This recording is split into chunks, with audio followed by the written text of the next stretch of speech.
Bonjour à tous, est-ce que vous m'entendez tous bien? Comme d'habitude, je vous laisse mettre un petit message dans le chatter si c'est le cas.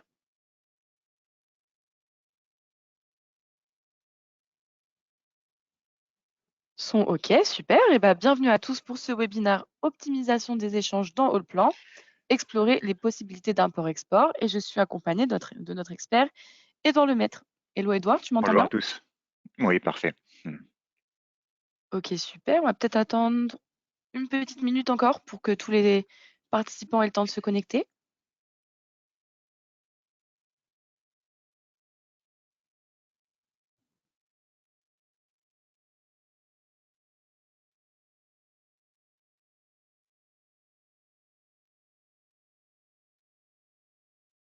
OK, donc on sera ensemble pour environ 45 minutes sans compter les questions. Et la rediffusion de ce webinaire sera disponible dans les jours qui suivent sur le lien que je vous enverrai dans le chat et le lien que vous recevrez post-webinaire d'ici 1 heure. Je vous invite aussi à couper vos applications Internet ou de messagerie telles que Teams afin de libérer au maximum la bande passante. Et si vous rencontrez des problèmes de connexion, surtout n'hésitez pas à vous connecter via téléphone, ça fonctionne tout aussi bien.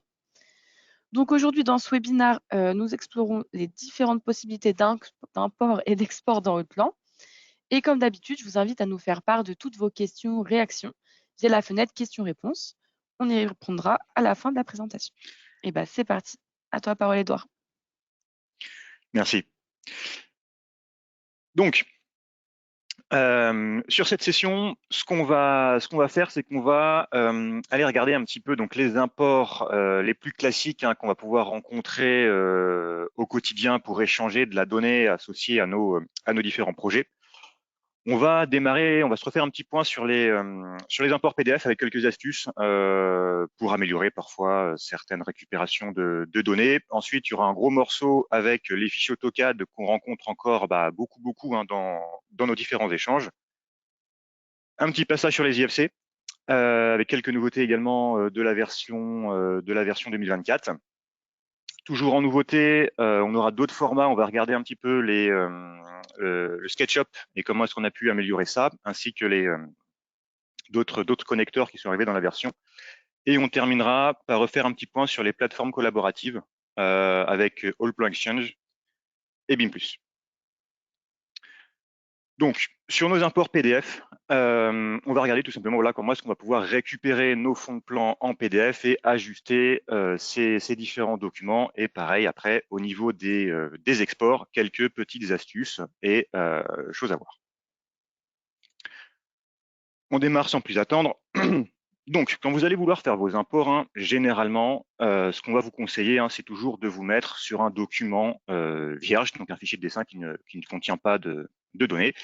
Et ensuite, ici, on va aller récupérer des fichiers PDF. Donc, pour cet exemple, on va aller chercher des plans de cadastre.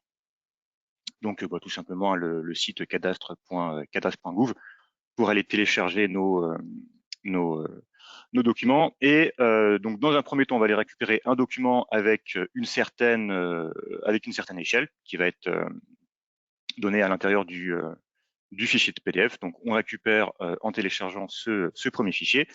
Et on va en récupérer un deuxième, cette fois-ci sans faire de mise à l'échelle particulière. Et on regardera dans le plan comment est-ce qu'on peut pallier à ça une fois le document récupéré. Donc, c'est pareil. On vient tout simplement télécharger notre échelle. Et donc là, cette fois-ci, ça va être un peu plus quelconque au niveau des mesures, des codes qu'on pourra prendre directement dessus une fois récupéré. Donc toute la partie échange, dans le plan, ça se passe avec l'onglet Teamwork. Quand vous avez votre action bar sur votre logiciel, vous allez là-dessus, vous avez les petites flèches oranges qui sont les différents imports qu'on va pouvoir faire. Et ensuite, donc on a l'import PDF et on va tout simplement aller chercher notre document PDF.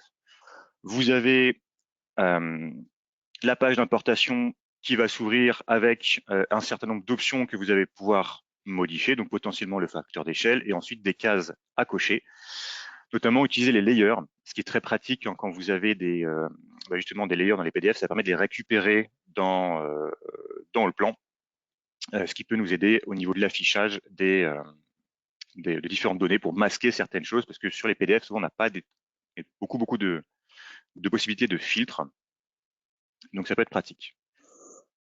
Donc ici, on avait un PDF à une certaine échelle, néanmoins, à l'import, avec le facteur qui était proposé par défaut, on n'est quand même pas sur la bonne taille par rapport au fond de plan dont on a besoin. En fait, on a un facteur 10 là, on se retrouve avec une cote de 10 mètres ou une cote de 100 mètres à l'intérieur de l'outil, donc il va falloir corriger ça. Donc, le plus simple, hein, généralement, quand vous allez faire vos imports, c'est si vous en avez la possibilité de jouer directement avec les facteurs. Donc là, tout simplement, on vient modifier notre facteur. Voilà, on avait un facteur 10, on vient le renseigner ici. Vous refaites votre import et cette fois-ci, votre fond de plan, il va être à la bonne échelle. C'est généralement la meilleure méthode puisque ça va jouer sur la totalité du contenu du fond de plan. Donc voilà. Après, il y a néanmoins une légère imprécision.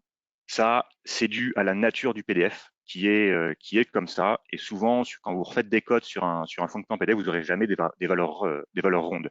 Ne serait-ce que l'épaisseur en fait des pixels des traits, entre en compte. Et donc, on aura ce type de voilà, sur des millimètres, des dixièmes de millimètres, des choses comme ça. Maintenant, qu'est-ce qui se passe sur l'autre document qui, lui, avait été récupéré à une échelle complètement quelconque. Donc là, pareil, si on vient prendre une mesure sur ce fichier-là, pour le coup, on a un facteur, mais qu'on ne connaît pas. Et donc, il va falloir venir le redimensionner. Pour ça, on travaille avec les outils de redimensionnement qu'on va avoir dans le plan. Donc, vous allez chercher tout simplement votre fonction redimensionnée. Et là, vous avez deux possibilités pour faire vos redimensionnements. Vous avez le facteur classique, on multiplie par 2, par 3, on divise la taille du fichier. Vous avez par référence, ce qui va être extrêmement pratique sur les fonds de plan, le redimensionnement par référence, puisque vous allez tout simplement venir recliquer un segment quelque part sur votre fond de plan. All Plan va vous indiquer la longueur actuelle de ce segment au niveau de la ligne d'instruction et vous allez taper la nouvelle valeur. Donc vous saisissez votre valeur numérique, vous validez et donc ça va recalculer le document et le redimensionner. Donc voilà, si jamais vous êtes confronté à une situation de ce type, dès que vous avez une cote sur votre fond de plan, une longueur que vous connaissez, vous allez pouvoir redimensionner de cette façon. Maintenant, autre type de projet, on va regarder un petit peu les possibilités d'export justement avec ces formats PDF. Et vous avez toujours possibilité, hein, notamment sur des maquettes 3D, de venir faire des exports en PDF 3D. Ça, quand vous exportez depuis votre espace de travail, vous allez pouvoir le faire. Donc après, on a des options pour choisir si on veut ouvrir directement le document ou pas. Et vous avez également cette notion de résolution. La résolution, quand vous allez faire des exports PDF, c'est quelque chose qui est assez important. Plus la valeur est forte, plus le PDF va être précis, mais également plus il va être lourd. Donc vous pouvez jouer sur ça, cette résolution. Ça va vous permettre, en la diminuant, voilà, de peut-être parfois rendre les exports un peu plus rapides, bien que on peut perdre légèrement en précision. Mais encore une fois, c'est un petit peu ce qu'on retrouvait sur les imports, hein, c'est sur des longueurs, ce genre de choses, des dixièmes de millimètres, des choses comme ça. Quand on exporte en PDF 3D, après, ça va dépendre effectivement du type de document qu'on va venir générer. Là, c'est donc la maison avec tout un ensemble de données. Vous avez de la verdure, vous avez tout ça. Donc, pareil, ce type d'export peut être assez lourd et prendre un peu de temps à se générer. Et donc, vous allez le retrouver dans votre document PDF. Et donc, pareil, par la suite, en fait, vous venez tout simplement activer le document. Alors, dans beaucoup de cas aujourd'hui, hein, systématiquement, les PDF, ils vont vous demander d'approuver le document. Mais l'intérêt de ça, c'est que n'importe quelle personne qui dispose simplement d'un viewer PDF, donc un Adobe, tout ce qu'il y a de plus basique, un Bluebeam, enfin bref, n'importe quel outil qui vous permet de visualiser des PDF à partir du moment où il y a la possibilité d'activer les PDF 3D. En fait, vous allez pouvoir retrouver votre modèle et potentiellement venir ensuite naviguer à l'intérieur. Donc là, on se retrouve avec l'image dans le fichier PDF, mais vous pouvez donc activer le contenu, ça va le recalculer à l'intérieur du fichier PDF et vous allez pouvoir venir naviguer à l'intérieur de ce document. Quand on va vouloir naviguer à l'intérieur d'un PDF en 3D, et généralement, le mode de navigation le plus pratique, c'est pas le mode qui s'ouvre par défaut, où là on tourne complètement autour de la maquette, c'est pas toujours ce qu'il y a de plus évident. Il vaut mieux aller charger un mode de navigation qui s'appelle la toupie, qui est plus facile à utiliser sur ce type de fichier. Tout simplement pour que la navigation soit plus agréable. Ça, vous allez pouvoir le retrouver en haut à gauche de la barre d'outils à l'intérieur du document PDF.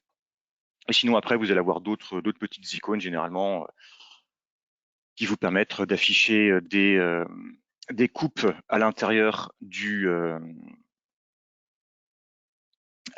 projet, de jouer parfois sur la luminosité, sur de la transparence, ce genre de choses. Donc, si vous voulez communiquer comme ça des documents à des clients, à des partenaires sur un projet, qui n'ont pas forcément d'outils de dessin, d'outils de visualisation, eh bien, le PDF 3D, ça peut être peut-être une bonne option pour réaliser ce type de choses. Donc là, on va pouvoir visualiser le plan 3D de la maison. Ce sera jamais aussi joli qu'une fenêtre d'animation dans le plan ou un outil de rendu spécifique, mais ça peut déjà être un premier degré pour communiquer ce type de projet. Et bien sûr, pour des plans en format plus standard, hein, quand vous allez vouloir faire vos exports depuis votre mise en page, tout simplement, vous allez encore une fois retrouver donc ici avec les petites flèches bleues dans le plan, ce sont les flèches d'export. Vous pouvez exporter vos documents, bien sûr, directement en format PDF avec l'icône depuis le plan, sans forcément passer par les outils d'impression avec des PDF Creator, ce genre de choses. Ça va être généralement plus pratique de passer par ce type de fonctionnalité. Et vous avez également retrouvé ici donc des options comme regrouper les documents en un seul PDF, jouer sur le poids potentiel de vos documents avec la précision, la pixelisation, et récupérer votre PDF avec plusieurs pages au niveau de votre export. Donc voilà, un petit rappel sur les PDF. On va regarder maintenant les échanges au format AutoCAD, où là, il y a également un certain nombre d'options dès qu'on veut aller un petit peu ajuster nos imports comme nos exports. Et il y a beaucoup d'options sur lesquelles on peut être amené à intervenir sur ce type d'échange. On va démarrer par les imports. Donc encore une fois, vous êtes sur votre interface, dans votre projet sur lequel vous allez vouloir démarrer votre import, et vous vous mettez sur une page vierge qui ne contient pas de données. On va dans l'onglet Teamwork, on vient aller chercher donc le fond de plan qu'on désire importer. Dans un premier temps, on va simplement faire ouvrir ici, juste pour y regarder ce qui se passe.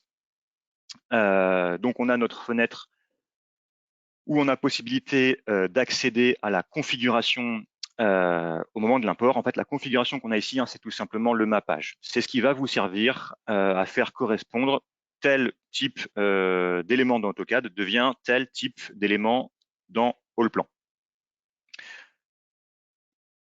Il va se trouver que pour un certain nombre d'objets, ça peut apparaître en non mappé dans cette fenêtre de configuration. Ça veut dire que Allplan n'a pas forcément trouvé une équivalence, donc une couleur, un type de trait, une police, un assurage, par rapport à ce qui était contenu en fait dans le document initial. Alors souvent, il va aller chercher quelque chose qui va ressembler, ou sinon, il vous met, pour un assurage qu'il n'a pas par défaut, dans beaucoup de cas, en fait, il va vous mettre soit le zigzag dans le plan, soit ce qui va ressembler à le motif numéro 1, le motif de l'isolation. Ou pour des traits, ça peut être une ligne continue, alors que sur le fond de plan, c'est autre chose. Si vraiment c'est des bibliothèques, des chartes graphiques qui ont été notamment personnalisées dans AutoCAD, où là, par défaut, il n'aura pas d'équivalent. Du coup, on a la possibilité de nous-mêmes faire le mappage. Il suffit de cliquer sur le nom mappé, ça ouvre la bibliothèque correspondante et on va faire comme ça nos correspondances pour avoir un fond de plan qui va ressembler au plus proche à ce qu'il y avait dans AutoCAD. Quand on fait du mappage de ce type, si on échange régulièrement avec les mêmes personnes, ce qui peut être intéressant, c'est de s'enregistrer ça sous forme de favori pour pouvoir le réutiliser lors de futurs imports et ne pas avoir à faire du coup à chaque fois cette manipulation. Donc, on importe notre document, on récupère dans notre espace de travail le fond de plan qui est généré. Et donc, bah, typiquement, s'il y a eu des hachures qui sont particulières, c'est ce genre de choses qu'on va pouvoir récupérer. Et donc, avec des motifs qui n'auraient pas forcément été reconnus, on va avoir autre chose. On peut avoir autre chose à la place. Quand vous faites un import d'un fond de plan AutoCAD, systématiquement, avant de commencer directement à modifier le fond de plan ou à ressaisir par-dessus pour faire votre modélisation 3D, etc., toujours vérifier l'échelle. Là, typiquement, sur ce premier exemple, encore une fois, on a une différence entre les cotations qui affichent des valeurs et la réalité quand on prend l'outil mesure dans le plan. Voilà, c'est quelque chose, pareil, auquel on peut très régulièrement être confronté, notamment si on n'a pas forcément d'outils pour venir éditer les DWG en amont et regarder un petit peu comment est-ce qu'ils sont faits, à quelle échelle est-ce que ça a été dessiné, ce genre de choses. De plus, quand vous allez importer des fichiers AutoCAD, notamment quand on ne passe pas par des configurations, comme ça a été le cas sur cet exemple, on a juste fait ouvrir sans regarder ce qu'il y avait dedans. Ce qu'on va constater, c'est qu'ici, en fait, on a des XREF qui apparaissent dans cette zone de dessin. Ça va se produire quand c'est une mise en page en fait qui est importée. Et dans le plan, comment est-ce que ça se traduit? Et bien, en fait, vous avez un fichier de dessin sur lequel vous allez retrouver cette mise en page, donc c'est ce qu'on avait à l'écran, et derrière, vous avez d'autres fichiers de dessin dans le plan sur lesquels on va retrouver en fait donc les différentes fenêtres du fond de plan, les espaces travail qui contiennent en fait vraiment les modèles dans AutoCAD. C'est pour ça que quand vous faites un import AutoCAD, si vous voulez juste comme ça ouvrir pour regarder le fond de plan, prévoyez des fichiers de dessin libres à la suite de celui sur lequel vous importez. Parce que si jamais voilà, vous avez un dossier d'import, vous importez votre fond de plan et que derrière il y a juste un calque à l'intérieur, ça apparaît en fait, les extraits vont être importés sur d'autres fichiers. Le plan il va attraper les numéros suivants de libre qu'il va trouver. Et donc, si vous n'en avez pas, vous pouvez vous retrouver avec des choses avec votre numérotation ou vos XREF en fait qui sont importés, vous ne savez pas où est-ce qu'ils sont positionnés. Donc voilà. Une chose à laquelle il faut faire attention, si on fait un import comme ça, ou en gros, si on fait un glisser-déposer, ça revient à peu près à faire un glisser-déposer quand on ouvre sans aller dans les paramètres. Maintenant, qu'est-ce qui se passe quand on va dans les paramètres? Donc, c'est la petite molette, l'engrenage, qui nous donne accès justement à cette fenêtre. Ce qu'on va conseiller, c'est bien sûr de travailler avec des favoris. Vous choisissez le favori d'import et un favori qui est assez régulièrement utilisé, c'est le favori numéro 11 qui importe le modèle d'AutoCAD vers un calcul plan avec les layers. Donc en fait, vous importez bien l'espace de travail d'AutoCAD et ça va convertir donc ce qui s'appelle les calques dans AutoCAD en layers dans le plan. C'est ça qui va se passer quand on va utiliser ce favori d'import. Donc on va choisir ce document, on va pas repartir sur le mappage et on a le fond de plan qui est importé. Néanmoins, si on fait juste ça, du coup, il faut quand même regarder toujours notre échelle parce que là, typiquement, en fonction de comment est-ce que c'est fait, on récupère encore un document, sauf que cette fois-ci, on a un facteur, on est sur une mise en page au 75e et du coup, on n'est pas bon au niveau des cotations, au niveau des dimensions. Donc, bien sûr, on va pouvoir redimensionner, potentiellement comme ce qu'on avait fait tout à l'heure avec le fond de plan en PDF. Mais, donc, on va pouvoir utiliser cette fonctionnalité-là. On met notre facteur, on redimensionne. Sauf qu'en fait, ici, on est en présence de différentes natures d'objets sur le fond de plan AutoCAD. Vous avez votre dessin et vous avez d'autres éléments comme des textes, par exemple, des cotations, ce genre de choses. Et l'outil redimensionné, ça dépend de la nature des textes, ne redimensionne pas le dessin et les textes de la même façon. Donc, il faut également aller chercher la fonction redimensionner un texte. On remet le même facteur. Donc là, on va récupérer une bonne partie, mais après, en fonction des natures, là, typiquement, on a des éléments qui sont fusionnés au niveau des cotations, et donc on se retrouve encore à devoir peut-être décomposer ces objets-là pour ensuite faire des redimensionnements. C'est pour ça que tout ça, ça vous fait plusieurs manipulations. Généralement, ça va être plus simple, en fait, de tout simplement annuler et refaire votre import une fois que vous avez vérifié l'échelle à renseigner. Et donc, pour ça, vous allez intervenir sur les paramètres de votre import. Et donc là, typiquement, on vient tout simplement renseigner le facteur d'échelle qui va correspondre à notre fond de plan. Alors, dans beaucoup de cas, généralement, c'est plutôt sur les unités qu'on va être amené à intervenir. Si la personne a dessiné en centimètres et que nous, on est réglé plutôt en mètres sur la machine, des choses comme ça, voilà, on n'hésite pas à jouer sur ces unités. Et ça va également adapter donc du coup votre échelle. Et du coup, cette fois-ci, on va être bon, on va récupérer directement l'ensemble et on n'a pas de problème de redimensionnement avec des tailles de texte qui seraient différentes, ce genre de choses. On va récupérer l'ensemble. Donc voilà. Autre cas, au niveau des imports, qu'on rencontre assez régulièrement, qui n'est pas forcément toujours évident à gérer, c'est quand vous allez vouloir récupérer un fond de plan topo avec un fichier de points pour potentiellement venir faire un terrain. Quand vous importez un fond de plan AutoCAD, il se peut que quand on choisisse ouvrir, on ait la fenêtre ici qui contient des champs complémentaires. Pourquoi est-ce que vous avez ça? Parce qu'on essaye d'importer un fond de plan qui se trouve très éloigné de l'origine.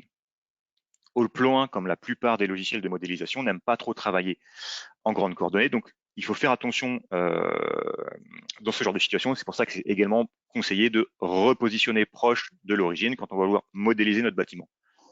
Alors, sur un fond de plan topo, là, la question se pose, est-ce qu'on a besoin d'être géoréférencé? Parfois, ça peut être intéressant de le laisser sans ajustement, quitte à redéplacer après, de jouer ensuite avec un offset à l'intérieur du projet, de faire ce genre de manipulation. Si c'est voilà, un fond de plan classique d'un bâtiment, souvent, là, pour le coup, il faut le redéplacer sur l'origine.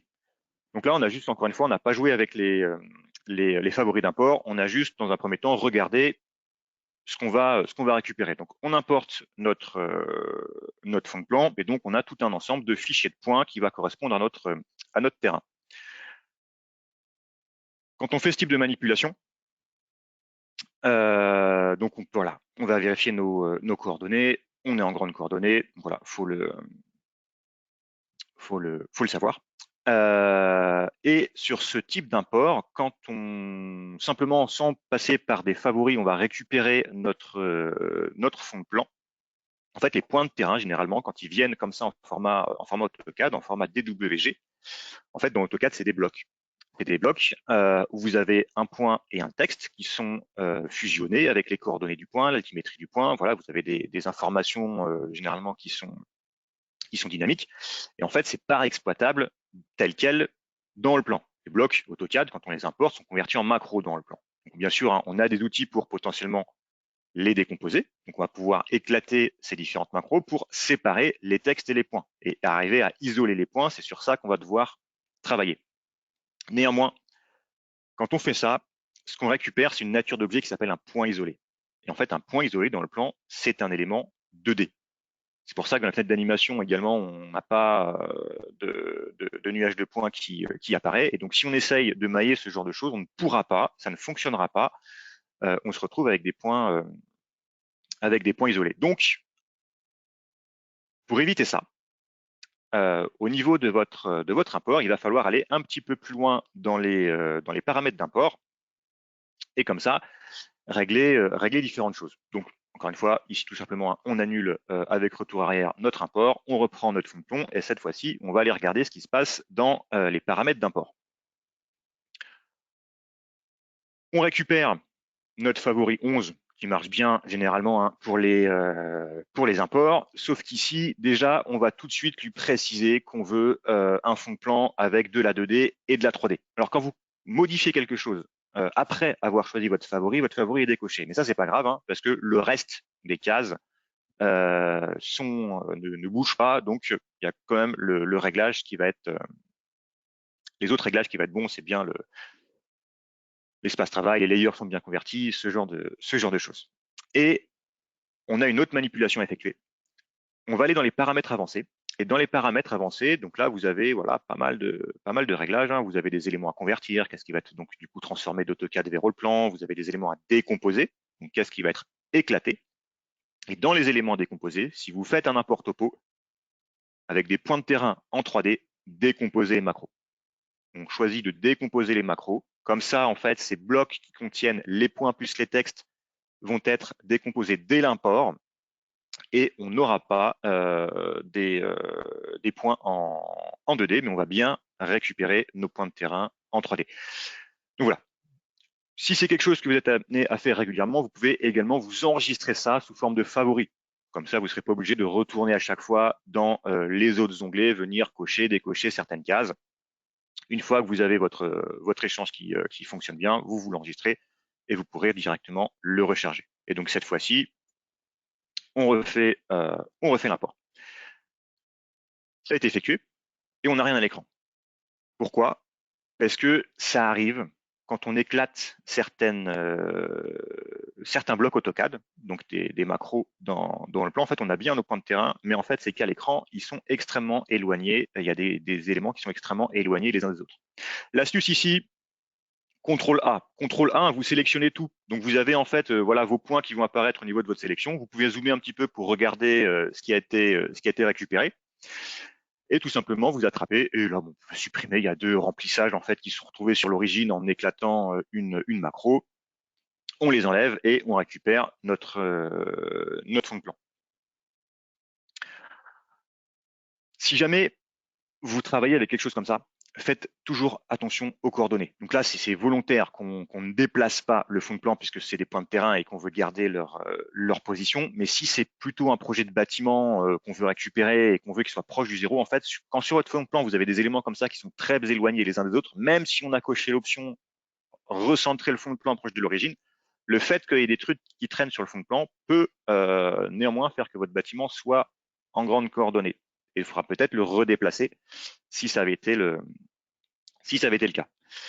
Donc voilà, des astuces d'import sur ces types de fonds de plan qu'on est assez amené à rencontrer. Donc des petites choses à savoir. Maintenant, on va regarder un petit peu les exports également. Donc cette fois-ci, voilà, on se bascule sur une mise en page. Et souvent, c'est plutôt les mises en page hein, qu'on va vouloir transformer. Et donc là, on est sur un plan de coffrage d'un bâtiment. Donc on a notre fond de plan avec plusieurs vues, avec des échelles qui sont différentes dans nos vues, etc. On va aller chercher encore une fois notre icône d'export et on va directement aller regarder les favoris. Quand on va faire des exports de mise en page, il y a 2 favoris généralement qu'on va plutôt aller chercher.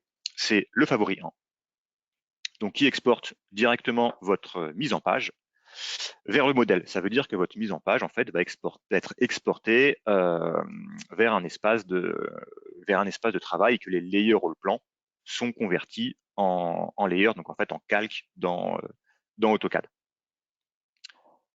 On a également le favori 3 qu'on peut être amené à utiliser, où là, l'idée, ça va être de recréer une mise en page dans AutoCAD et un espace de travail. Il y a des avantages et des inconvénients dans les 2 cas. On va regarder un petit peu voilà, ce que ça peut vous donner. Le favori 7, c'est plus quand vous allez exporter votre espace travail. Ça peut être, voilà, si vous avez besoin, mais souvent ça c'est plus facile que d'exporter une mise en page où ouais, on peut avoir des échelles différentes, on peut avoir surtout si on recrée avec la mise en page et l'espace travail, on va comme ça avoir des différences. Donc, on choisit notre favori d'export, le favori numéro 1 pour commencer. On va choisir où est-ce qu'on désire enregistrer donc notre fichier DWG. On valide et on récupère encore cette fenêtre d'exportation avec la possibilité d'accéder à la configuration. Donc encore une fois, le mappage. Sauf que cette fois-ci, c'est sur la gauche les données Allplan, sur la droite les données dans AutoCAD et comment est-ce que ça va être converti d'Allplan à AutoCAD. C'est vrai que sur Allplan, typiquement, comme on travaille beaucoup sur fond blanc, ben, le noir Allplan va être converti en blanc dans AutoCAD, des petites choses comme ça. Donc tout ce qui est généralement couleur, police, ça c'est, il n'y a pas trop de difficultés sur ce type de choses. Même les types de traits, les pointillés, des choses comme ça passe plutôt bien. Donc on lance notre export. Et là tout de suite, sur ce premier favori, vous pouvez constater quand vous lancez un export comme ça, le nombre d'éléments convertis en fait est très important. Pourquoi? Parce que Allplan, pour conserver en fait la présentation, il va décomposer un certain nombre d'objets. Ici, vos hachurages, vos motifs, en fait, sont éclatés. Ça va vous faire plein de petites lignes. Alors souvent, c'est quand même regroupé dans des groupes d'éléments sur AutoCAD. Tout n'est pas directement individuel, mais on peut néanmoins avoir des points d'accroche, ce genre de choses. Et en fait, voilà, ça décompose tous ces éléments-là. Le risque, c'est d'avoir un fond de plan qui peut être un petit peu plus lourd en termes de poids. L'intérêt, c'est que ça conserve votre présentation. Si on choisit plutôt le favori numéro 3 à l'échange, donc on va essayer de recréer une mise en page dans AutoCAD et un espace de travail. On valide, on retrouve encore une fois nos outils de mappage et cette fois-ci, quand on fait OK, la fenêtre, en fait, elle revient, cette fenêtre-là. Et en fait, si vous faites attention, vous regardez qu'il va vous proposer le mappage, en fait, pour chacun de vos fichiers de dessin qui sont présents dans votre mise en page. Et là, cette fois-ci, on va avoir du coup plus d'options. Bon, il y a des fichiers de dessin, il n'y a pas forcément grand-chose, mais il y a d'autres fichiers de dessin qui contiennent vraiment votre plan de modélisation avec des hachurages, ce genre de choses.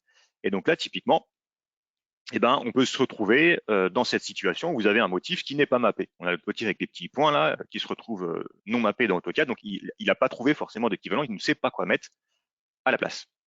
Et là, la difficulté, c'est que autant à l'import, ben, on choisit le motif Allplan qu'on veut avoir et on transforme un motif AutoCAD en motif Allplan, autant à l'export, on n'a pas AutoCAD. Et donc, on ne peut pas choisir en quoi c'est converti. On ne peut pas le faire directement comme ça. Néanmoins, si on veut quand même arriver à faire notre mappage, il y a possibilité de le faire. Mais avant d'essayer d'enregistrer en fait notre fichier, il va falloir aller dans les paramètres d'export, aller dans les paramètres d'export spécifiques AutoCAD. Et là, en fait, la première ligne à cet endroit-là, vous avez possibilité en fait de venir charger un fichier prototype AutoCAD qui contient toute une charte graphique, des types de traits, des hachurages, ce genre de choses. On charge le fichier DWG et en fait, on va pouvoir faire le mapping en indiquant que tel élément, le plan, devient tel élément dans AutoCAD. Et là, vous aurez possibilité de le faire. Donc, on retrouve notre fichier de configuration. Bon, les couleurs, c'est rarement un problème. Hein. C'est plus les hachurages et les motifs où là, il y a la question va se poser. On retourne sur notre calque et donc cette fois-ci, en ayant chargé le fond de plan, on va retrouver en fait ces différentes options et je peux aller récupérer un fichier voilà de hachurage AutoCAD qui va ressembler à ce que moi j'ai sur le plan pour au mieux respecter ma charte graphique au moment de mon export. Néanmoins, la difficulté dans ce type d'export, c'est que du coup, quand vous recréez un espace de travail dans AutoCAD, il va conserver en fait la position de vos objets dans votre espace travail de Allplan. Et ce qui peut se passer, c'est comme nous, comme dans Allplan, on a plusieurs calques, on a plusieurs étages, et on trie notre modélisation un petit peu comme on le souhaite. Dans AutoCAD, tout est fusionné dans un seul espace travail. Et donc, parfois, on peut se retrouver avec des éléments qui se superposent au niveau du fond de plan AutoCAD qu'on va récupérer. Et ça, malheureusement, on n'a pas possibilité de le gérer, sauf si dans le plan, tout est complètement séparé. Alors quand c'est que des coupes, des vues 3D et une vue en plan, ça va, on met ça à côté sur des fichiers de dessin différents et ça passe. Par contre, si vous voulez mettre 2 étages sur une même planche, rapidement, en fait, vous allez être un petit peu bloqué. Ça, malheureusement, il n'y aura pas de possibilité. Autre export, un petit peu intermédiaire entre les deux, également qui peut être intéressant. Donc, toujours basé sur le favori numéro 1. Et en fait, vous avez des options ici où vous allez pouvoir lui demander, par exemple, de décocher là les plans et fichiers XREF. C'est ça qui fait en fait que vous avez un lien entre une mise en page et un espace de travail. Voilà, ça vous exporte votre espace papier, alors que dans un cas, ça va vers l'espace de travail. Et donc, vous pouvez jouer avec ces options-là. On peut se baser sur le favori numéro 1 et néanmoins venir lui dire de décomposer, d'annuler en fait le lien entre le plan et le fichier XREF et même de convertir les XREF en macro. En fait, qu'est-ce qui va se passer quand vous faites ça? Vos vues sur votre mise en page au plan, donc vos fenêtres de plan, vos positions de calque, en fait, vont être converties en blocs dans AutoCAD. Ça va tout fusionner, ce qui fait que ça vous fait des fichiers DWG qui sont plus légers. Mais voilà, encore une fois, par contre tout est fusionné. Donc ça dépend un peu d'après de comment est-ce que la personne a envie de réexploiter le AutoCAD que vous allez lui envoyer. Ici au mappage, pareil, donc il n'y a pas de hachurage, il n'y a pas ce genre de choses, puisque voilà, tout doit être regroupé dans des blocs. Donc pareil, vous regardez votre présentation telle quelle. Donc ça, généralement, c'est plutôt intéressant. Par contre, voilà, chaque fenêtre, ça va être comme si vous aviez une macro dans le plan en fait pour chacune de vos fenêtres en mise en page.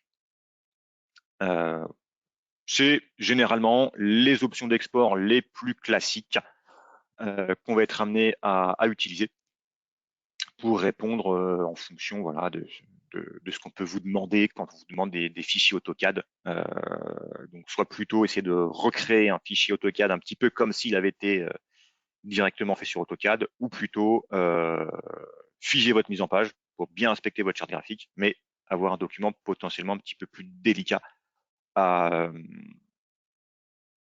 générer ou à exploiter.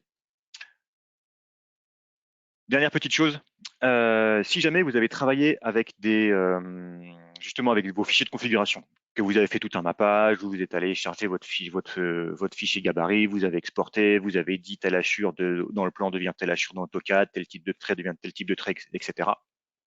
Voilà, vous allez enregistrer votre favori. Généralement, à l'import, il vous l'enregistre sous le nom du fichier DWG, ça qui va vous proposer par défaut. À l'export, c'est votre nom, votre mise en page, mais ça, vous changez comme vous le souhaitez. Et si vous voulez recharger ça, en fait, là, vous avez des favoris globaux pour les exports. Et en fait, en dessous, vous avez des favoris pour mappage. C'est ici que vous allez pouvoir également les recharger. Et donc, si vous avez enregistré quelque chose, vous le récupérez là. Et comme ça, vous n'êtes pas obligé de refaire systématiquement vos mappages. Donc moi là j'en ai un qui s'appelle plan 4. Il y a tous ceux qui sont par défaut et je viens d'enregistrer un qui s'appelle plan 4 pour un export AutoCAD. C'est ici que vous allez retrouver ce type de paramètres. Donc voilà, un petit peu sur nos fichiers DWG. Quelques petites choses également sur les IFC. Alors, les IFC, le gros du paramétrage, il va se faire sur les exports. On va voir un petit peu comme les imports, mais c'est plus voilà, au niveau de la création du fichier IFC que vraiment là, on va avoir du réglage à effectuer. Le fichier IFC, il vous exporte votre modélisation 3D et également les informations qui sont dans vos modèles. Donc là, dans le plan, vous le savez, vous avez possibilité de créer vos attributs et de renseigner tout un tas d'informations dans vos maquettes pour pouvoir réexploiter, que ce soit pour faire des annotations, que ce soit pour faire des quantitatifs, ce genre de choses. Et donc parfois, vous pouvez être amené à vous créer des attributs un petit peu perso, comme ça, qui vont contenir des informations que vous ne désirez pas forcément qu'elles se retrouvent à l'intérieur de votre maquette IFC si vous êtes sur un projet BIM, parce que c'est plus des choses qui sont internes à votre entreprise. Et voilà. Ce qu'il y a, c'est que quand vous exportez une maquette en IFC, par défaut, tout est transmis. Donc on va chercher notre export IFC, on choisit les étages qu'on désire exporter, on va enregistrer notre document quelque part sur la machine. Quand vous êtes sur une phase de sélection de calque pour les exports, vous avez le favori qui vous permet de recocher ce qui est actuellement actif à l'écran. Et après, vous avez les paramètres d'export en IFC. Donc, vous avez des favoris qui existent. Voilà, ça peut être intéressant de les utiliser tels quels. Et sinon, tout simplement, en fait, vous choisissez votre nature d'IFC à créer. On a toujours le 2x3. Le 4, ça devient le standard. Et là, sur la Allplan 2024, on a le 4.3. Le 4.3, c'est un IFC qui est plus orienté infrastructure pour des projets de routes, de ponts, de tunnels, des choses comme ça. Bon, généralement, aujourd'hui, c'est plus le 4 qu'on est amené à rencontrer. Après, vous avez également d'autres paramètres comme potentiellement un décalage au niveau de votre export IFC. Ce qui peut être pratique si on vous demande un géoréférencement au niveau de votre maquette IFC. Mais il faut quand même faire attention parce que si l'IFC il a pour vocation derrière à être exporté, enfin à être réimporté dans un autre logiciel de dessin, on va récupérer quelque chose en grandes coordonnées et souvent ça se passe mal. Les logiciels n'aiment pas reconvertir en fait des IFC qui sont en grandes coordonnées. Donc quand on travaille sur un projet BIM avec une maquette IFC, c'est toujours bien mieux qu'elle soit proche du zéro. Vous avez des filtres de sélection pour choisir ce que vous désirez exporter. Vous avez des options sur la géométrie. Pareil, normalement tout ça plutôt bien coché par défaut. Sur la géométrie, idéalement on va chercher des géométries extrudées. Typiquement un mur, c'est un rectangle extrudé sur une certaine hauteur. Sinon les autres choix, c'est une peau.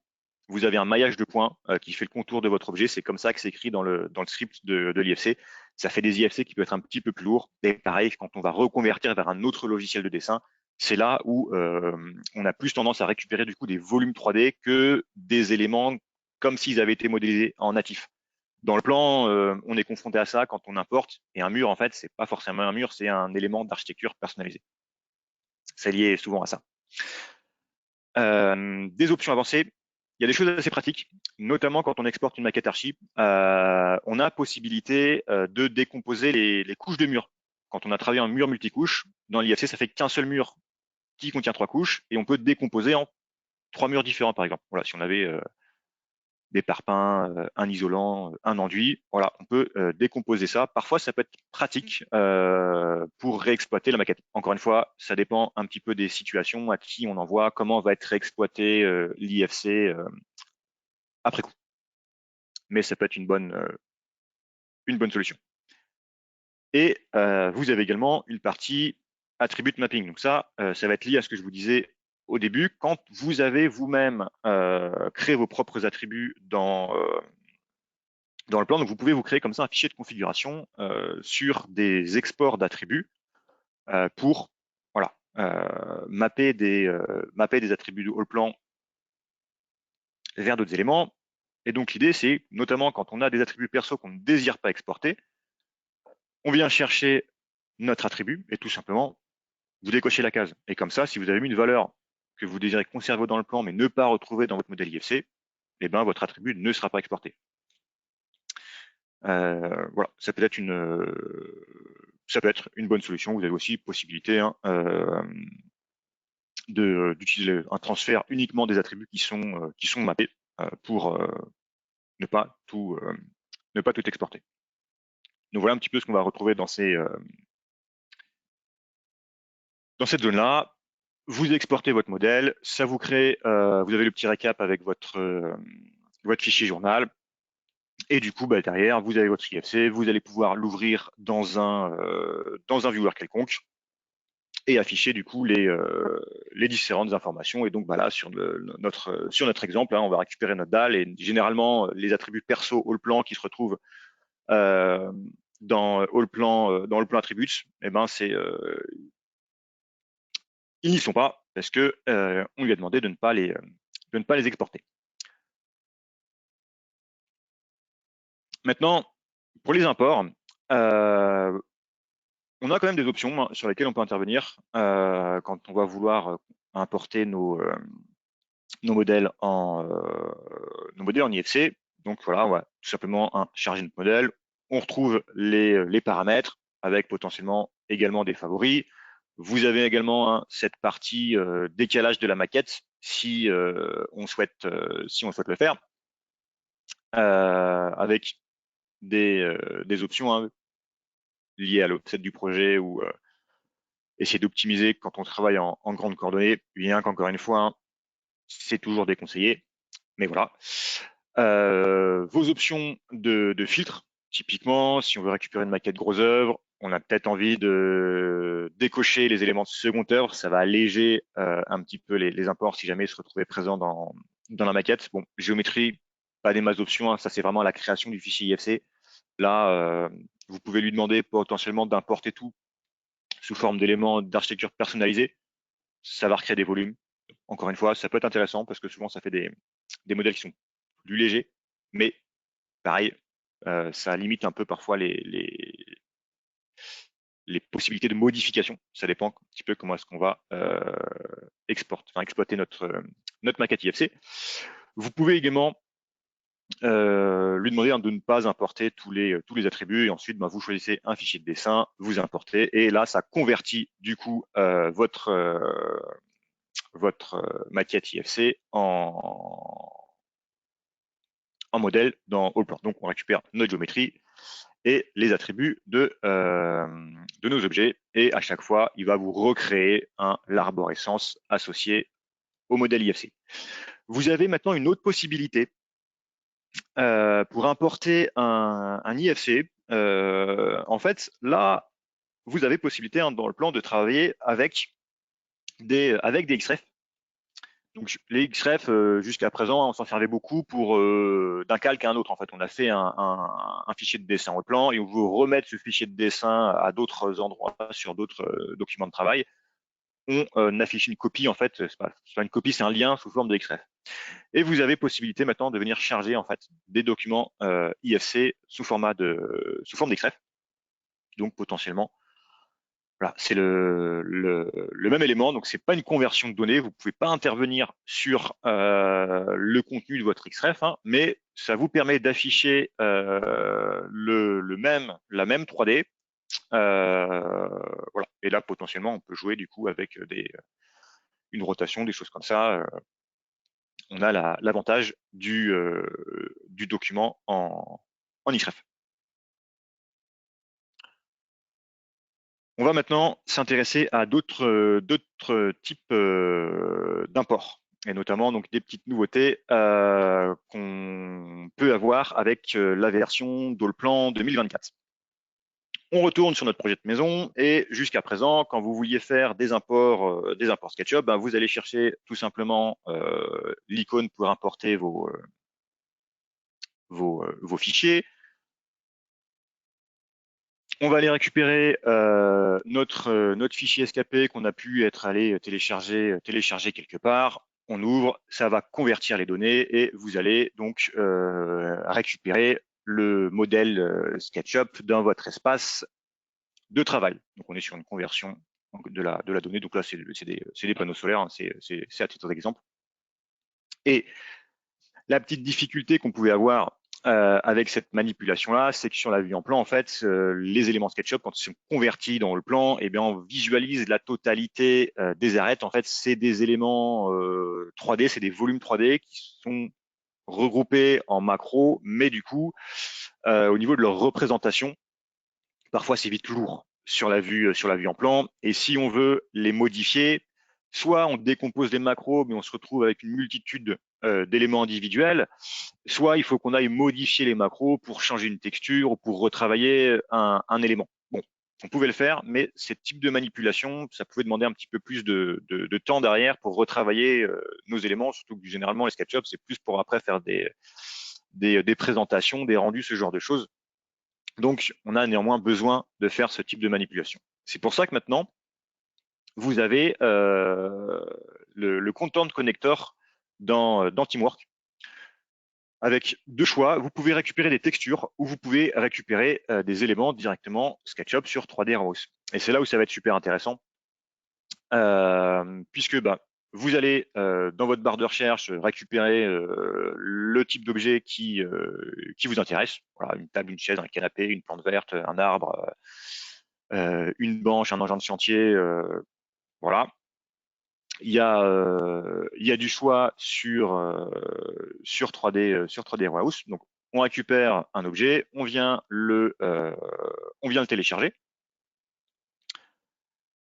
et on va pouvoir venir donc le positionner dans notre espace de travail. Et là, en fait, vous allez avoir des options complémentaires.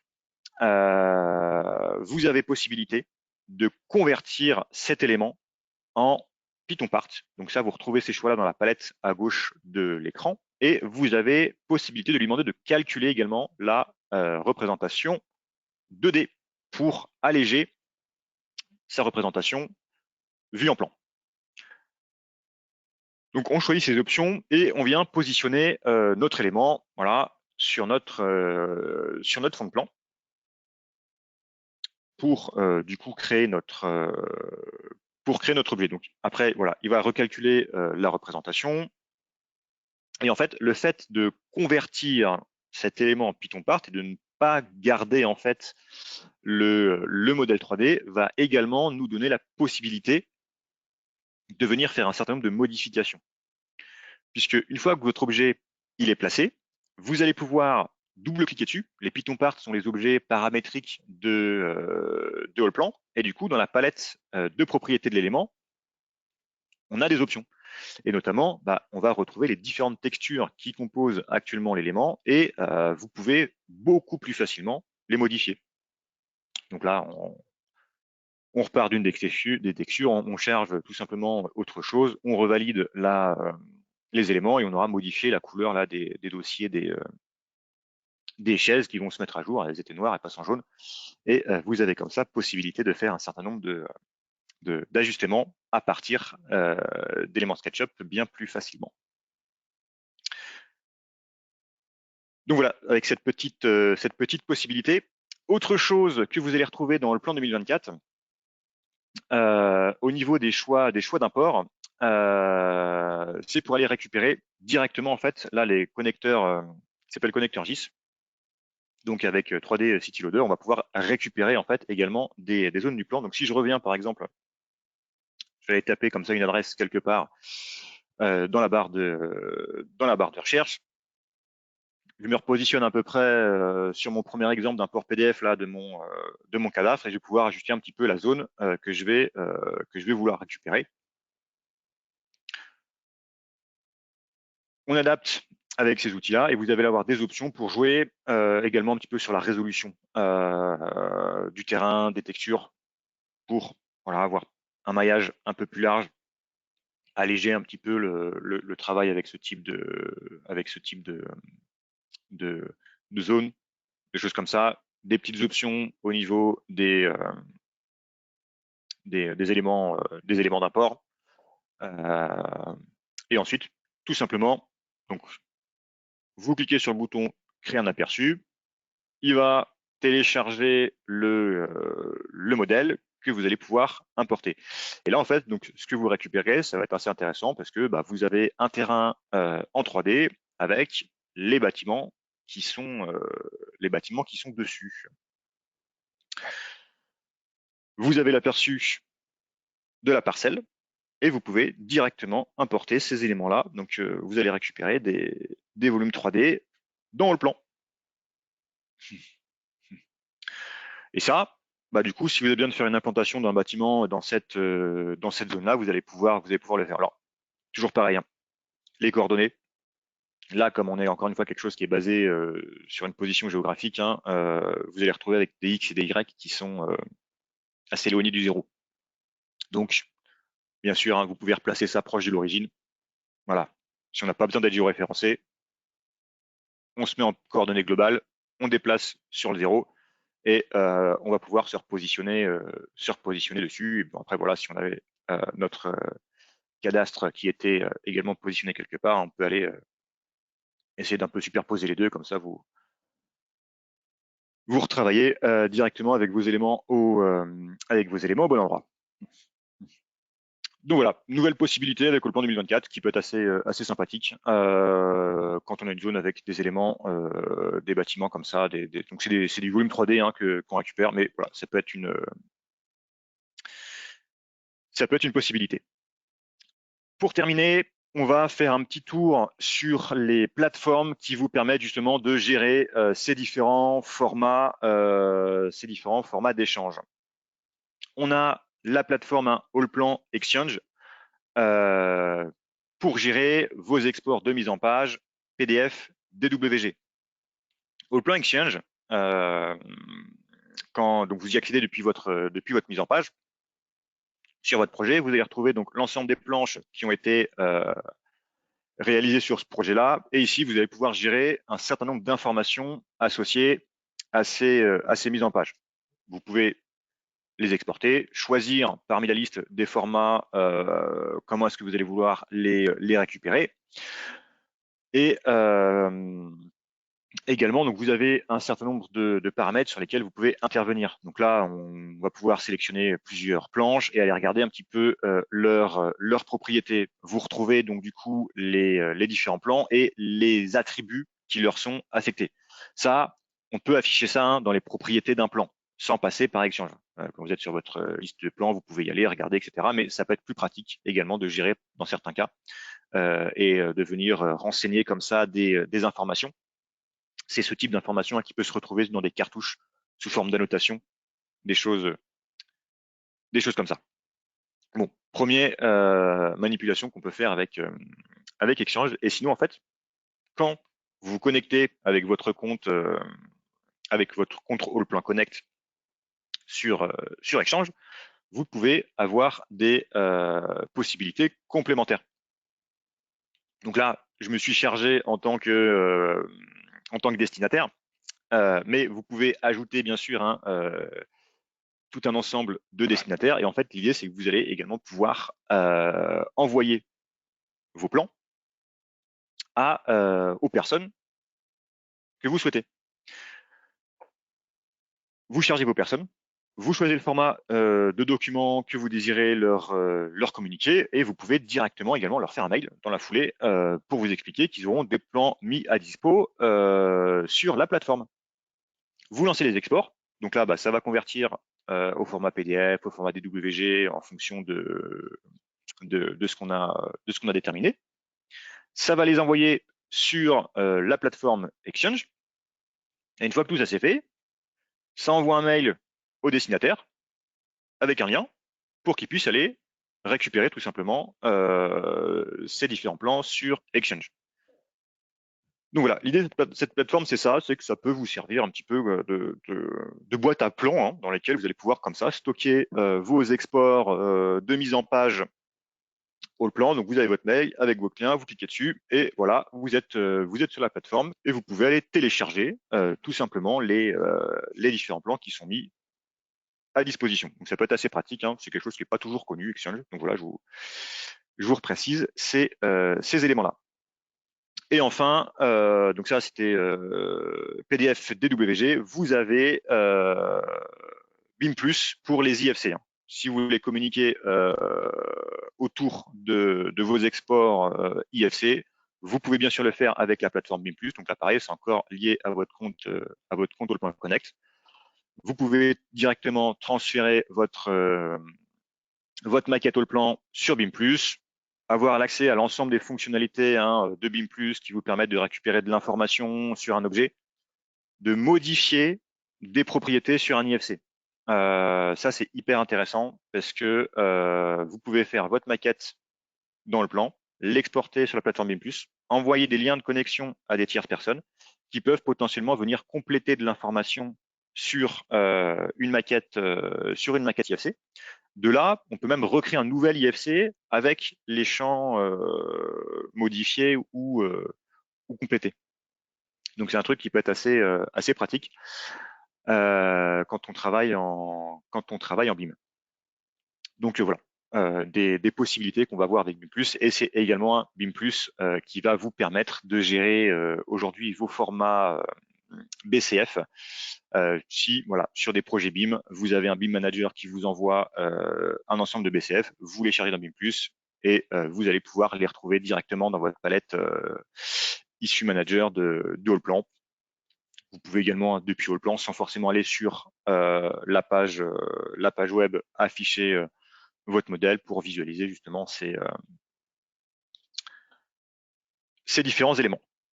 Donc voilà, les plateformes collaboratives qu'on va avoir associées à nos différents formats classiques d'import et d'export.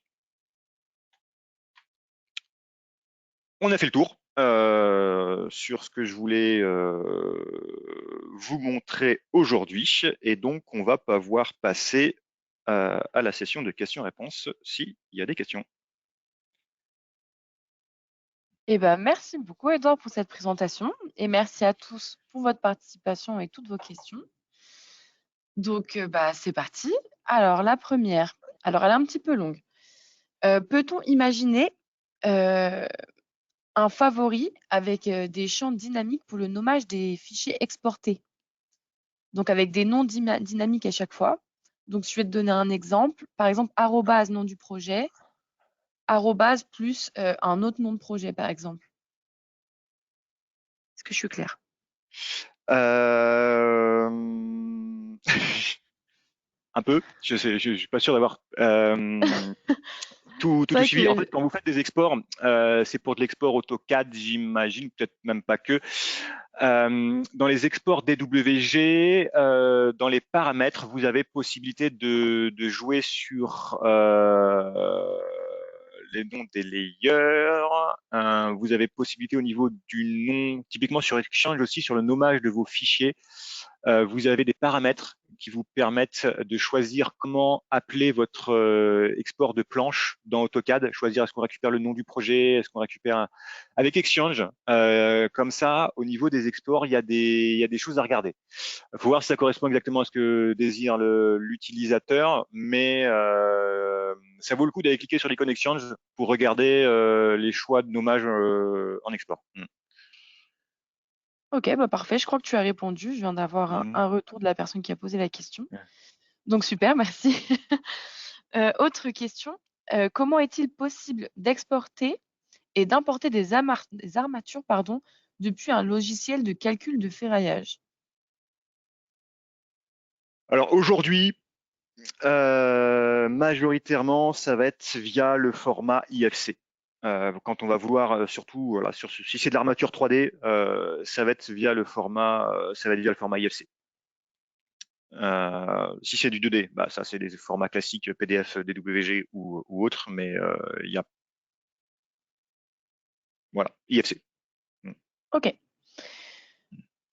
Comment est-il possible d'exporter la maquette IFC en maquette analytique? Alors, ça se fait pas directement. Il faut passer par la plateforme BIM+.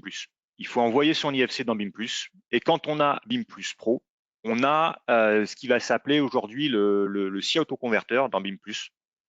Et c'est là qu'on transforme un IFC en modèle analytique. Il y a tout un ensemble de fonctionnalités voilà, qui nous permettent de faire ça, de venir détecter la nature des objets, si c'est des murs, si c'est des dalles, les transformer en plaques, les poteaux, les poutres en barres, de venir les aligner, de venir les connecter, créer des nœuds et réexporter le modèle. C'est pas directement dans le plan. Aujourd'hui, vous ne pouvez pas le faire directement dans le plan. Il faut passer par BIM+. Ça marche. OK, merci. Alors là, j'ai une autre question. Alors, dans BIM+, si l'on veut qu'un MOA puisse y avoir accès, un mail d'invitation lui est envoyé à cette fin, mais il semble qu'on leur demande un mot de passe. Est-ce qu'il doit créer un compte ou est-ce que c'est à nous qui transmettons le mot de passe?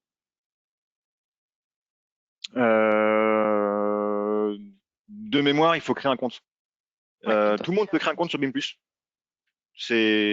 La plateforme, elle est gratuite. C'est juste que vous n'avez pas le BIM+ Pro avec la totalité des fonctionnalités. C'est pareil, si vous êtes client le plan Service Plus, vérifiez bien sur votre compte Connect que vous avez activé votre BIM Plus Pro pour avoir la totalité des fonctionnalités. OK, super. Ensuite, est-ce que tu peux nous donner un peu plus de détails sur le BCF? Les BCF, c'est un format de fiche qui peut être utilisé par des BIM managers pour échanger des informations autour d'une maquette IFC. Quand vous faites du BIM, globalement, vous avez donc votre modèle IFC qui contient la modélisation 3D avec les attributs qu'il y a à l'intérieur, et à côté de ça, vous avez les BCF.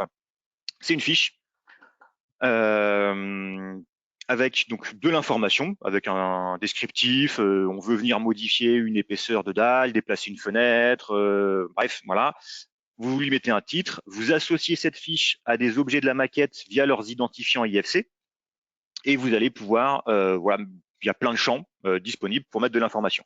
L'intérêt du BCF, c'est que cette fiche, elle est standardisée. C'est-à-dire qu'un BCF qui s'ouvre dans BIM+, c'est le même BCF qui va s'ouvrir dans Solibri, c'est le même BCF qui va s'ouvrir dans Revit, en fait. Le format de la fiche est un petit peu standardisé pour justement que tout le monde puisse échanger autour d'une maquette en IFC. C'est ça l'intérêt du BCF.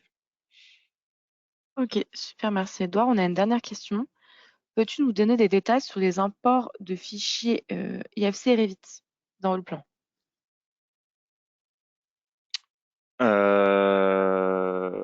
Des tailles. Là-dessus, l'import IFC, comme je vous le disais, ça dépend beaucoup du fichier qu'on vous transmet. Il y a moins d'options à l'import qu'à l'export. Donc généralement, quand on fait de l'IFC, c'est plus à l'export qu'il faut bien gérer l'export pour avoir un IFC propre et qui soit facilement récupérable.